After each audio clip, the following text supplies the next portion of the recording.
Good afternoon, everyone. Welcome. My name is Liz Dunbar. I am the Product and Marketing Manager for our greenhouse and nursery portfolio.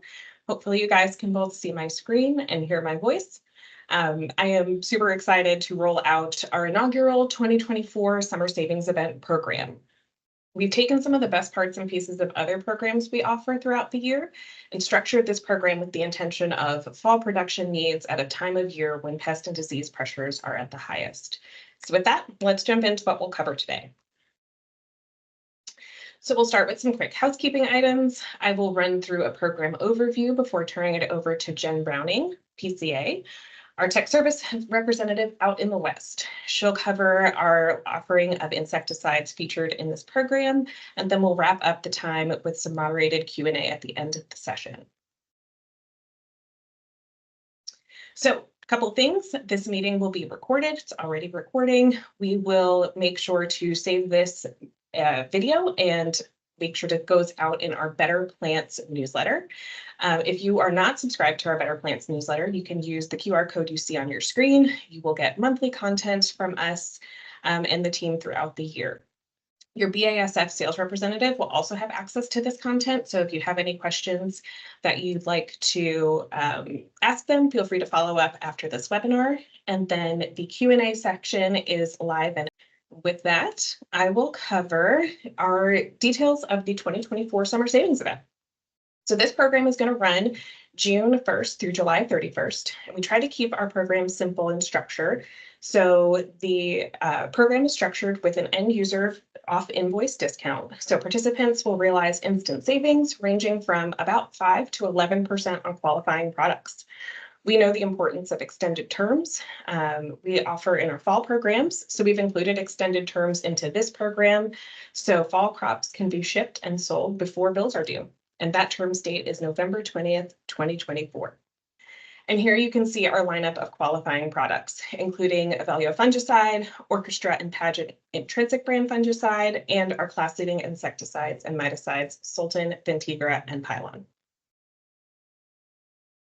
So why buy during the Summer Savings Event? Growers can set themselves up for fall production with instant savings on our intrinsic brand fungicides and the plant health benefits they provide, our class-leading insecticides, which you'll learn about today here in a few minutes, and our latest innovation, Avalio fungicide, which is an excellent rotation partner to use with any fungicide in our portfolio. And so again, growers can finish and ship fall crops while enjoying extended terms through November 20th. And our team really designed this program with sincere intention of meeting both operational and crop protection needs.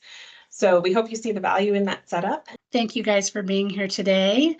We are going to talk about insecticide and miticide training, and hopefully my screen is moving too. So we're on the second slide now. We're going to talk about Sultan miticide, Ventigra insecticide, and Pylon miticide and insecticide, which are 3 products that fit into our portfolio that is joined by Ultra Pure Oil, Velifer bioinsecticide and miticide, Nemesis and Millennium, our beneficial nematode line, as well as our total release line, Pyrethrum TR and Pylon TR, 2 fire ant insecticide baits, Siesta and Amdro, and then a couple of products from our pest control line, Advanced 375, which is for ants, and PT Alpine fly bait, that is a fly attractant bait and insecticide. Let's start with Sultan miticide. What we say about Sultan is that you can kill spider mites and leave the beneficials. This is a specialized targeted miticide product. So what's different about Sultan is that this is highly targeted material. It's a unique mode of action that rotates well in integrated pest management programs, and it works with contact efficacy on all the life stages of spider mites. So it kills eggs, it kills juveniles, and adults. It delivers very rapid targeted knockdown. It is very fast, which I'll show you in just a few minutes. And it's compatible with beneficials, and that includes predatory mites. That's how targeted it is. We'll dig into that in just a little bit. It also has an excellent plant safety profile. So where can you use it? Nurseries, so you have commercial and retail operations, landscapes, commercial and residential, greenhouses, shade houses, and lath houses, also interiorscapes, and commercial and public gardens, so botanical gardens and different facilities like that. You have a lot of different crop uses with Sultan. So you have all the ornamentals that you can think of that you would want to use Sultan on. That's where that plant safety profile becomes very important. You have juvenile non-bearing, which includes fruit and nut trees, vines, brambles, and bushberries. So those are all produced in horticultural production in nurseries. And then transplants for the home consumer market, and those include fruiting vegetables and cucurbits. Why are cucurbits not fruiting vegetables? I don't know, but we separate those out.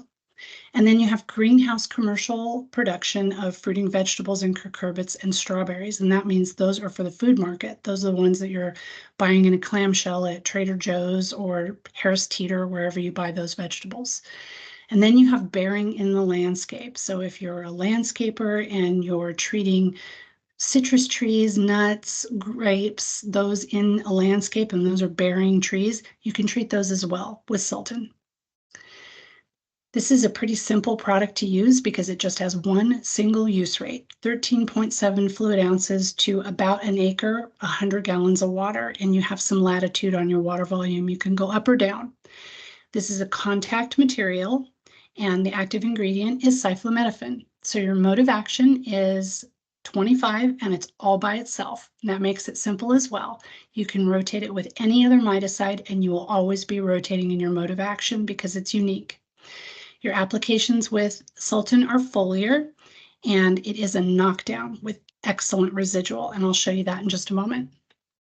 The key to good performance here is going to be good coverage, and we will look at that more. You get 2 applications per crop growing cycle, and then you rotate to another mode of action between applications. So whatever other miticide you rotate to, you are going to be rotating mode of action because it's all by itself. And it's rain fast in about an hour, which is important if you're in propagation or you're watering from overhead or you're in the Pacific Northwest and it's going to rain in an hour. You will be covered. We talked about that fast knockdown and efficacy, and that's what you're seeing here. So what you're looking at is on the left, the gray bar is showing you speed of control at about 100% in just 3 hours. And the orange bar is showing you that you get about 95%, almost 100% in 9 hours with indirect exposure. And indirect exposure means that the spider mites walk across treated leaf tissue after it's dried, and they will be knocked down in about 9 hours to about 95%. And we really do get those kinds of results out in the field. Eggs of 2-spotted spider mites, that's what TSSM is, are the hardest life stage to control. And that's really true of all mites. The eggs are the most difficult to control. They typically require the most material. And what you're seeing here is an egg trial, and you're looking at Sultan alone, Sultan plus Persimolis, a predatory mite, and you're looking at Floramite. And you're seeing that you've got really nice control, and it's lasting out 14, 21, 28 days. The other thing that we're seeing is that our predatory mite population, Persimolis, is intact at trial completion. So a couple of take-homes here. You can use Persimolis with Sultan, and they will be maintained in their populations at the end of the trial. And Floramite is a good rotation partner, 2 different modes of action. So what we say about Sultan is that you hit your target and nothing else. The list over on the left, those are all spider mites. They're all in the Tetranechid family. One way we sometimes know that something's in the Tetranechid family, Tetranicus, you've got Nicus in the name of the genus, Oligonicus, Tetranicus, Pananicus, and those will tell you that those are in the Tetranechid family. What you miss is anything that's not. So that's going to be broad mites, areophyid mites, but also your predatory mites. You're also going to miss non-targets. So BCAs, any macrobios that you're adding, pollinators, those will not be picked up. They will not be harmed by Sultan miticide.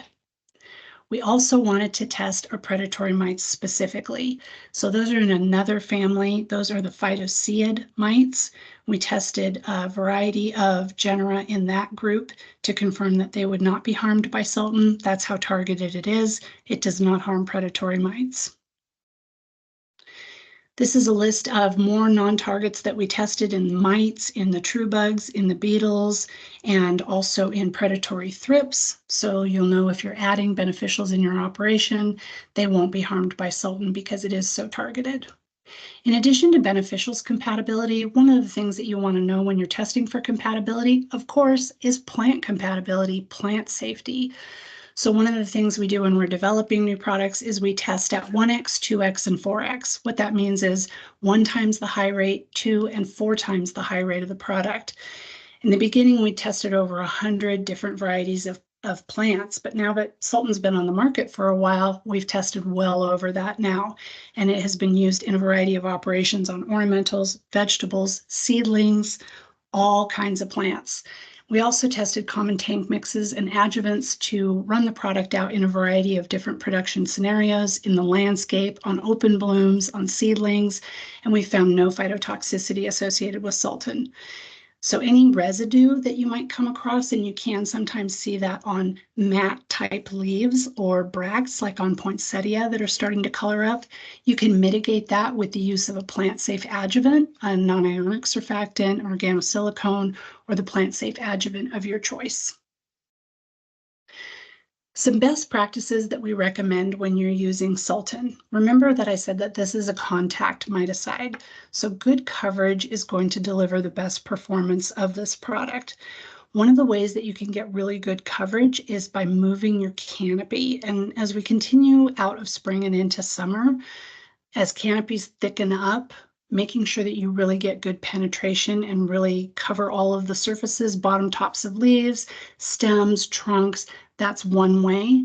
That can be done with some heavier spray pressure, of course, and making sure that sprayers are trained and that we're spending adequate time walking our rows, going over tables and benches. But the other way is to be aware that sometimes our nozzles get older and not every plant can tolerate really high spray pressure. So replacing our nozzles so that we are getting good coverage, using things like a trident nozzle or a multi-directional nozzle on plants that can tolerate a heavier spray pressure, or talking to manufacturers about penetrating nozzles that don't necessarily use a heavy spray pressure, but they use technology to give you more penetration and more coverage without necessarily blasting small, delicate plants. And then another way to improve your coverage is to use a plant-safe adjuvant, or you may need to use that anyway because you're spraying something with waxy or hairy leaves. For example, for fruiting vegetables, tomatoes, cucumbers, a lot of the squash, they tend to have kind of hairy leaves, and trying to penetrate to come in contact with some of those pests that really tend to kind of group up, that can really help you. Speaking of penetration, one of the other things that can make it difficult to get good contact on spider mites with Sultan or with any product is something that spider mites specifically do, and that is they form these aggregations and they make this webbing. This webbing that spider mites create does two things. Number one, it signals the entire population to lay more eggs, to disperse into your crop, to feed more heavily, to feed on more hosts. And the other thing that it does is it's hydrophobic. And so it protects the plant a bit so that it's harder to penetrate and get the material onto the plant, and it can actually repel some of your sprays.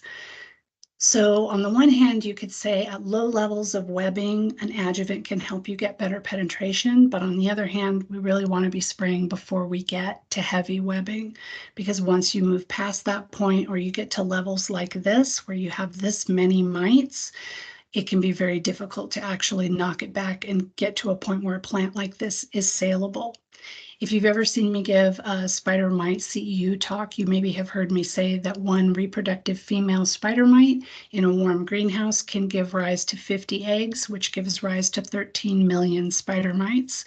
And in that case, you're really trying to get ahead of a roller coaster that's already on its way down a very steep hill.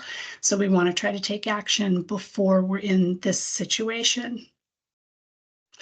We say that Sultan delivers spider mite specific efficiency. And so the other situation we want to be aware of is that we really are dealing with spider mites and that we're not trying to use a very, very targeted product on something like broad mites, for example, because they're in a different family. They're in the tarsonemid family, not the Tetranicus family. But when you are dealing with spider mites, whether they're Lewis mites or they're two-spotted spider mites or they're one of the other Tetranicid mites, Sultan is absolutely excellent at efficiently dealing with them. And we are having quite the spider mite season already, and it's only May. Let's talk next about another targeted chemistry. This is Ventigrit insecticide. This is a slightly broader spectrum and very different spectrum of control. This is precise and effective control for piercing and sucking insects. What Ventigrit does is it controls aphids, whiteflies, mealybug, and scale. It delivers fast onset of activity. It stops feeding very quickly, and it delivers efficacy that is on par with the group 4 or neonic systemic chemistries, so that you can move those to a different time in your operation, or maybe you don't use those or you don't recommend those. And it's compatible with BCAAs, beneficials, and non-targets like pollinators. Ventigrit is made in a formulation that delivers very low use rates and very fast rain fastness, and it gives very exceptional control. So our use sites are very similar to what you see with Sultan. You've got your retail nurseries, your public gardens, your landscape scenarios, commercial and residential. You have your tree nurseries and plantations, as well as your interior scapes, greenhouses, shade houses, and lath houses. We have all our ornamentals. We have our same juvenile non-bearing, so our fruit and nut trees, vines, brambles, bushberries, grown in commercial ornamental production nurseries. We have our vegetable transplants for the home consumer market, and we have our greenhouse grown cucumbers, fruiting vegetables, and again, our strawberries.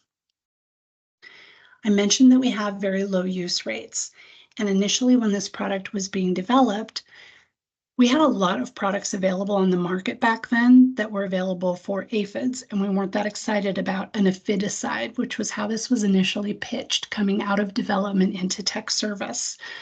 But in fact, a product that goes out at less than 2 ounces per acre is actually pretty exciting, because on the aphid rate at 1.4 fluid ounces per 100 or to the acre, you don't need an adjuvant, and all of our subsequent data collection, even as recently as last summer, has shown us you not only don't need an adjuvant, it adds nothing to the efficacy. It really just adds to your cost in use. So the 1.4 fluid ounces is just fine. It goes out solo. If you want to put other products in, treat other things, that's perfectly fine. You don't need an adjuvant until you start going up in the rate range to treat whiteflies, psyllids, mealybug, and scale. And then I'll show you some additional pests that we have some new data for. For those other groups, you're at 4.8 to 7 ounces per 100. And the plant-safe adjuvant of your choice can help you get better sticking and better spreading and a little bit more efficacy and do a nice job for you. The activity with Ventigrit. So the active ingredient here is a phytoparapin. And if you see this in the crop or ag side, it's sometimes called Inscalis. This is a mode of action 9D, like dog. It's in the parapines class of chemistry. And it's also called a TRPV channel modulator. They used to call these feeding activity disruptors. They're called a lot of different things, but the important thing is that they very quickly paralyze. That's what a phytoparapin or Ventigrit does, is it paralyzes insects. So they stop feeding and they stop transmitting viruses, which is what the piercing and sucking insects can do. The insects die in about 24 to 48 to 72 hours, and it's dehydration and nerve disruption that kills them, but they stop feeding right away, and that's really important because they stop damaging plants and they stop transmitting viruses. The way that Ventigrit behaves inside the plant is that it's translaminar. So it moves through leaf tissue and then it moves acropodally in the plant out to the tips of leaves. It's rain fast about an hour after application, and you get 42 fluid ounces per season with a 0 pHI on your vegetable applications.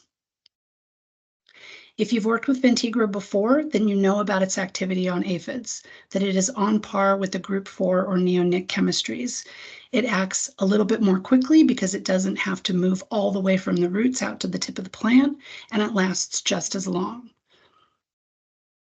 And on whiteflies, it also delivers excellent control and lasts out past 28 days. Even under heavy pressure, even with sweet potato whiteflies, even in crops like poinsettia. But I wanted to share some new data with you. I wanted to show you some data that was collected on crepe myrtle bark scale. This has become a more important pest in the East, but scale in general is becoming more of a pest for us every year. And in fact, it's May 16th, and I got my first call about heavy infestations of scale in the Midwest a week and a half ago, which is unheard of. And part of that is because of the El Nino cycle and because we didn't have killing cold temperatures in a lot of the country this past winter. And that's part of the reason that we have bigger spider mite populations than we should at this time of year, scale infestations already, and we're already hearing about difficulty controlling pests that we shouldn't be having trouble with typically at this time of year.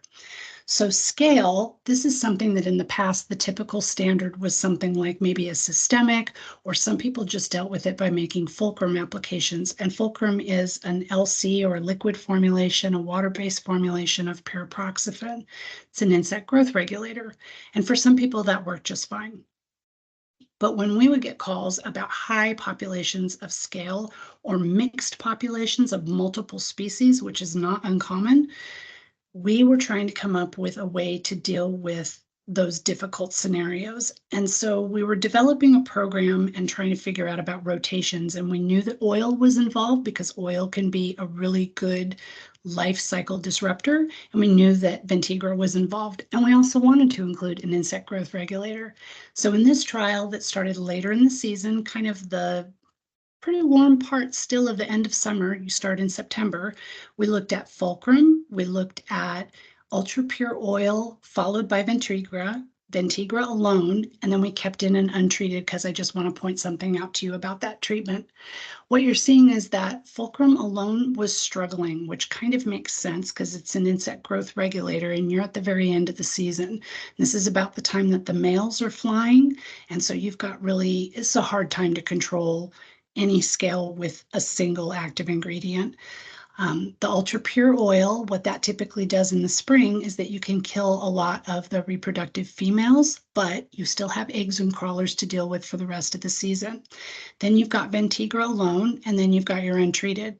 Well, the ultra pure oil alternated with Ventigra and Ventigra alone at this time of year, they look pretty similar. Look at your untreated and that gray bar that I've highlighted in red for you, and look how you've got a building population, which is exactly what you'd expect when you haven't done anything. So what we actually recommend is down in the bottom left in the light blue box, our in-season rescue recommendation, what you would do right now and do for the rest of the season until about August is you'd start with ultra pure oil. You'd make an application. You could use the oil of your choice. We just like ultra pure oil when it's 85 degrees or below, 85% relative humidity or less. Make that application to knock down as many exposed individual scale and reproductive females as possible. 2 to 7 days later, you make a Ventigra plus the adjuvant of your choice application. We tend to use capsule. 2 to 7 days later, you use fulcrum or you can use distance, the insect growth regulator of your choice. And I'll show you why that's so important later. But what that does is it gives you a little program to disrupt the life cycle with 2 different applications. That's what ultra pure oil and fulcrum do. And then Ventigra is going to kill your crawlers and also some of the eggs as they're starting to hatch. So it gives you kind of a number of punches there to really push down your population, and you're really getting the benefit of both of those 2 Ventigra treatments that you see there working so well. I also want to show you some lygus bug data that you can see here. This was done over on the ag side of our business, and I'm going to tell you these treatments in the ornamental equivalent.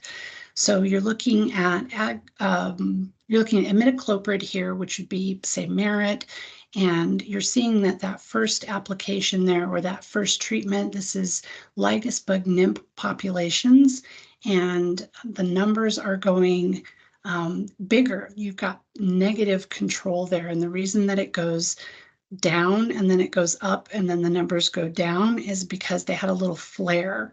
So they're below zero because their populations actually bumped up when they made a second application. There can be a variety of reasons for that. It did eventually start to drop the populations of lygus bug. The next one over is flunicimid, which would be ARIA in our business, and that one does decrease populations over time. It just takes a little more time. And then you've got two different rates of Ventigra there, a 5-ounce rate and a 7-ounce rate. And both of those chip away at that population over time and give you a percent control that eventually adds up to a very nice level of control. And so lygus bug will be added to the label, and that's primarily in response to those influxes of lygus when, say, an ag neighbor cuts their crop and all of a sudden those lygus are looking for something to eat and they come moving over into an ornamental crop. You're seeing really good control there from Ventigra and the Ventigra equivalent. Another bug control, azalea lace bug control, you're looking at two different application techniques here for Altus. You've got a 12-ounce foliar application and a 3-ounce drench. And you've got two different rates of Ventigra here, a 4.8 and a 7, both with capsule as their adjuvant. And you do foliar applications only with Ventigra, no need to drench. And you can see that both rates there are doing a really nice job keeping your mean insects per plant quite low. You only see any population there at all at the 14 days after treatment, none at 7, none at 28, holding very well. Compared to your untreated, look at how many mean insects per plant you've got there. You're up at about 35.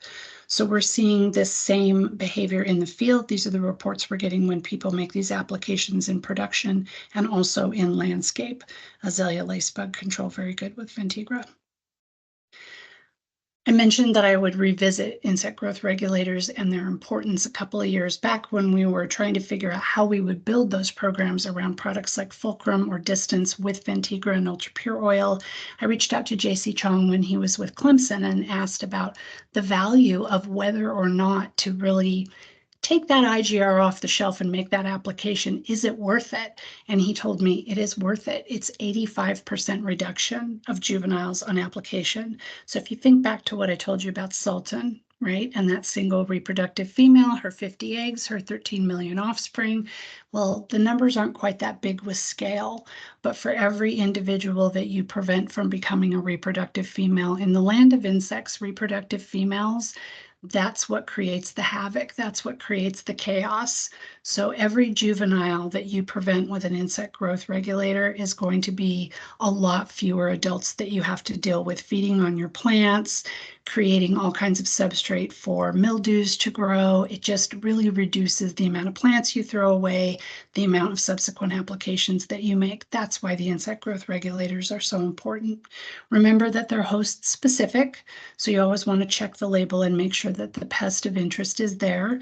It's just by groups. You don't need to go looking for your specific species, but if you have scale, you want to make sure scale insects are there. If you're trying to control beetles, make sure beetles are there. That's the important thing. Speaking of specificity, Ventigra is specific to piercing and sucking insect pests and compatible with non-targets. So your biological control agents like your predators, these are the ones that we tested again to the International Organization of Biological Control Standards. We looked at these species of interest for compatibility with Ventigra. So IOBC gives you green lights, yellow lights, red lights for mortality. And if you're under 25%, you are compatible. And you can see these are the ones we tested. They tell you about how to write your protocols, how to do the testing. So you can see exposure types, direct spray, indirect spray.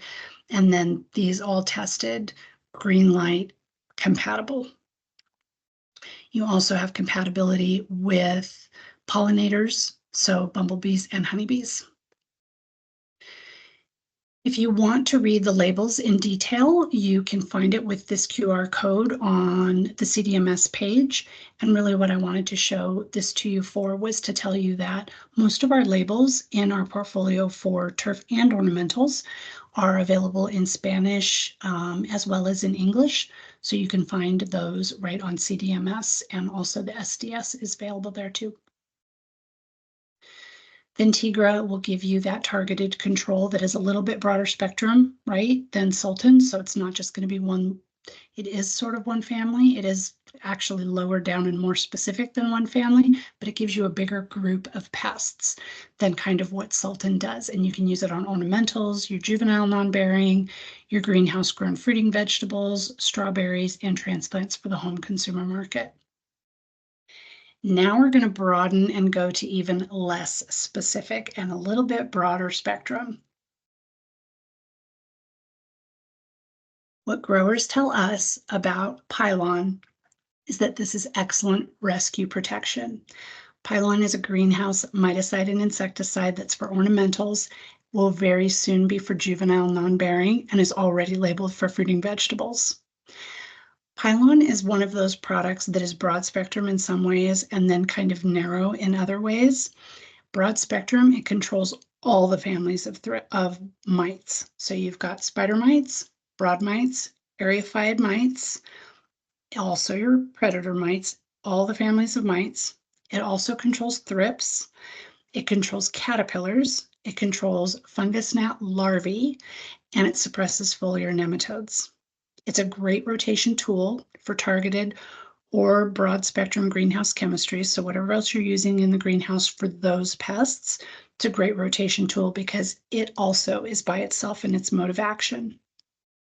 It works with translaminar local systemicity, so it moves up and down in the leaf and then a little bit acropodally, but it's not fully systemic. And it's in group 13, and I'll show you a little bit more about that. It's also available in a pre-made ULV package. It comes in a total release in a little convenient can, so it's very easy to apply. The crops and use site, it is commercial greenhouse only for ornamentals and for fruiting vegetables like tomatoes, eggplants, peppers, tomatillos grown in commercial greenhouses.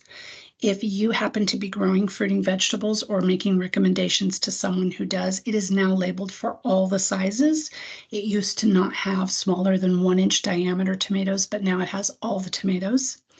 And then in the future, in coming months, you'll see that it has juvenile fruit and nut trees, vines, brambles, and bushberries as well added to the label. The rate range is flexible. So you have 2.6 to 13 fluid ounces per 100 gallons, but you have a lot of latitude on your water volume. So you can apply it in a variety of different ways depending on your crop size and what you want to do. And again, it's translaminar in the plant, but the way that it behaves in the insect is that it has stomach and contact activity because it's what's known as a pro-insecticide. And I'll get into that in just a second. It's active on juveniles and adults. It is not active on eggs. It is non-ovicidal. So up to 41 fluid ounces per crop per growing cycle. And we already talked about what you can use it on. So it can reach pests inside leaf tissue, like areophytes, like thrips that are just emerging from their eggs that were oviposited inside tissue, and like foliar nematodes. And the way that it works is that pests ingest it, or they make physical contact with treated material. So they may walk across a leaf surface that has been treated, or they walk across a surface that is underneath where it has been treated, like it's moved through the leaf tissue. You just have to give it time to move through the leaf tissue, and it gets inside their bodies, and then they metabolize it into the poison, and that is called a pro-insecticide. The other thing you might hear that called sometimes is a stomach poison or a pro-drug, and it just means that it is not active in the form that you apply it. It has to be metabolized inside the pest to become the poison, and that is why you see mortality in 48 to 72 hours, not immediately. In exchange, it is very effective, and you get 14 to 21 days plus of control, but you don't get the ovicidal activity. So you build it into programs where you have other materials that will give you that ovicidal activity. When you think about the mode of action, I just wanted to show you where it fits in here. It is in the mitochondria, which is a very common place for miticides to work. This is where it's the powerhouse of the cell.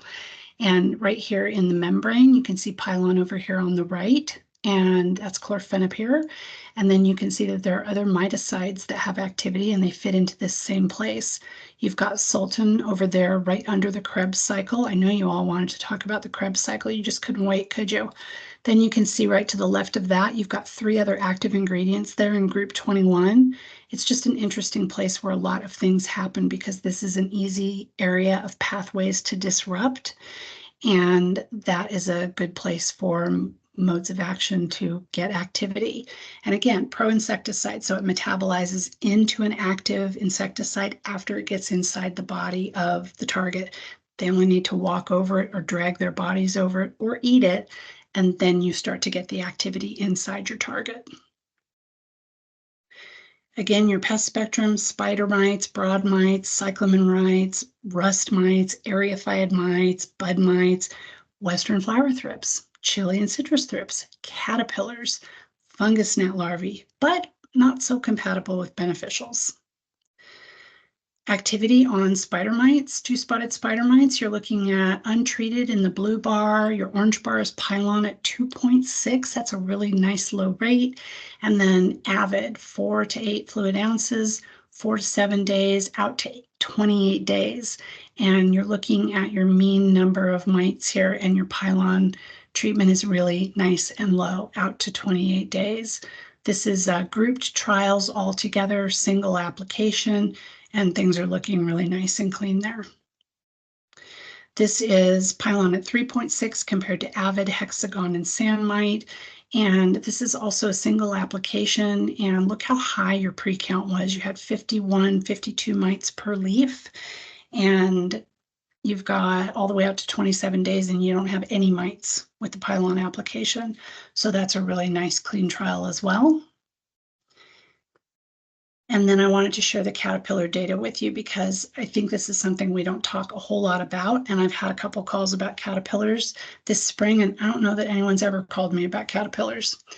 And what you're looking at here is, in the blue is mortality 4 days after the treatment, and the lavender is marketability 4 days after the treatment. So in your untreated, you have nothing for mortality because it's 0. No mortality because no treatment. And your marketability is terrible. You're going to throw that plant away. Over in dipel, your mortality is about 40% and your marketability is 35%. 2 rates of pylon, 3.5 and 4.5. Your mortality, 100%. Marketability, 100%.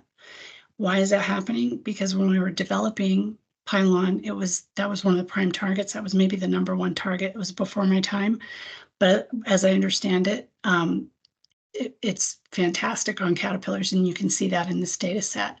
So if you've somehow managed to get tomato hornworm in your greenhouse and you're going to try to apply the TR, which is the ULV little can, you might have to make a couple applications and you might need a little bit more firepower than that. But excellent on caterpillars. It's a really good material for that. And let's move along here. And I wanted to share a new paper with you that came out this year. This is from a working group on a new invasive thrips, parvospinus, the pepper thrips, looking at chlorphenapyr, active ingredient. And I've highlighted for you that it's known for its extended residual activity. And once applied, can continue to control thrips and other pests for an extended period, making it an effective choice for integrated pest management programs in the greenhouse. This is a working group with some names that you may recognize, including Alex Ravinthi from UFL, and this just came out earlier this year. And I'm not summarizing their data. I cut and pasted it for you. So they're looking at here the effect of conventional insecticides on thrips, leaf feeding damage. So this is just percent damage. Adults, larvae, and second instar larvae. That's what's happening across the top. The list goes down the side with best at the top, and then 0 to 80% in each of those columns. Your top 3.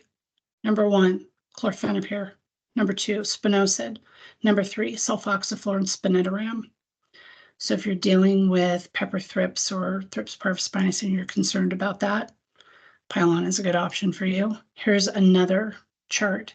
This is conventional insecticide effect on mortality, and they're ordered the opposite direction. Percentage mortality with the best on the bottom because it goes 0 to 100%. Number 1, chlorfenapyr. Number 2, spinosad. Number 3, sulfoxaflor and spinetoram. So you see some trends here in what is performing well and what is reliable for managing this pest in the greenhouse. Overall, Pylon delivers really excellent control of mites, thrips, and caterpillars. I do have some foliar nematode data, and the fungus gnat larvae control is excellent as well. This is maybe a really big tool for fungus gnats, but if you are dealing with the other pests that we talked about and you make Pylon applications, you're going to get some fungus gnat control as well, which is excellent. And it's got really nice flexible labeling as well as those 2 formulations. So being able to apply Pylon in the ULV formulation and let your REI run overnight and come back in the morning is pretty handy. You don't have to suit up. Those are the 3 products I wanted to tell you about and show you kind of where those fit into our portfolio. You can see that those are kind of leading the pack with the conventional chemistry. And I'm so proud to have targeted materials because those are really the future, targeted chemistries. We lose registrations every year to products that just don't fit in with kind of the direction that regulatory trends are going. And these types of products that are so targeted are really, those are just really neat to work with in IPM programs and see kind of how they can fit in and how they can do a really nice job on helping us produce high quality plants. To that end, we write programs that focus on rotating well and giving lots of options. So you can see one that has spider mites, one that has thrips. In between them is ultra pure oil because I like to fit that in seasonally if I can. It's so excellent for disrupting the life stage, and oil on spider mites works 2 ways. It does suffocate the juveniles and the adults, but it actually prevents the eggs from hatching because it seeps in and keeps them from being able to cut their way out. So it's kind of doing double duty on the MOA there. We can make easy tweaks to these if instead of spider mites, you're dealing with broad mites. So you can talk to your sales rep or your tech rep about that. And then we publish, of course, the insecticide and fungicide programs in the IMF guide with grower talks every year. So that is accessible to you as well. That is what I have for you today. And that kind of rounds me out before I hand it back to Liz. And then I think we will have some time for questions if you guys have any. I just want to thank you so much for being here today. It's always so nice to spend time with you. And I'm always very excited to do that when I actually have some new data to share with you. So thanks. Thank you, Jen. If you want to jump to the Q&A slide, just so they see a reminder of some of the program details and upcoming training webinar. I don't want to try to take control of the screen again with my technical issues. We've got a couple questions coming through. So the first one is, can you recommend a program for fungus gnat control larvae in the soil in adults? Yes, if you, fungus gnat soil larvae in adults, if you have, first I deal with the larva, not knowing what your pressure level is. I would do nemesis on a weekly basis every 7 days. I would go at the high rate and that short interval. And if you can stop there, you can stop right there. Just keep doing that and then lower your rate when you feel like you have control, but keep making your apps every 7 days. If that's not enough for you to reduce your adult population in a couple of weeks because they stop emerging, then the other thing I would do is you could make a distance application. It's pyriproxyfen. It's the one of the IGRs we talked about. That will stop them right in their tracks. And you could do that first and then start with nemesis. And the other thing you could do, even heavier hitting, is you could also do a fog or a wet spray on the adults of a fly material. You could use a pyrethroid. If you're using something else that's broad spectrum that would knock down flies, that's already doing double duty for you, you could do that as well. Once you get the adults out and you don't have ovipositing, nemesis should take care of it. And then when your temperatures ramp up in the summer, periodic distance or fulcrum, they're both pyriproxyfen, should keep you good. Awesome. Okay. So for Sultan applications, can you make more applications when a greenhouse turns over a new crop or season?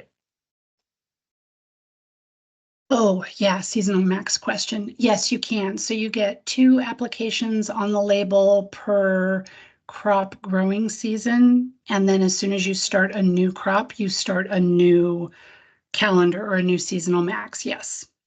And as long as it says per crop per year, then when you start a new crop, your essential crop year starts over. Yep. All right. And then what level of control for foliar nematodes does Pylon get? In the trials I looked at, I saw about around 80%. One of those trials was compared to Vidate, but if you have moderate to high pressure, you will need to cut your canopy way back, and you may need to do it a couple times to reduce your carrying capacity of foliar nematodes, to reduce the pressure mechanically, and then you may need to treat again. So it can be very efficacious, but you may have to also mechanically reduce the amount of nematodes you are carrying in that crop. And some plants just will not tolerate that, but it did work. And next is, are there some aphids that are harder to control with Ventigra or other products than others? Besides massive populations where they're like cheerleaders building pyramids on each other's shoulders, you can see some more difficulty with the later season species, like sometimes foxglove aphid, black bean aphid, woolly aphids. But I think that can sometimes be woolly because they're flying.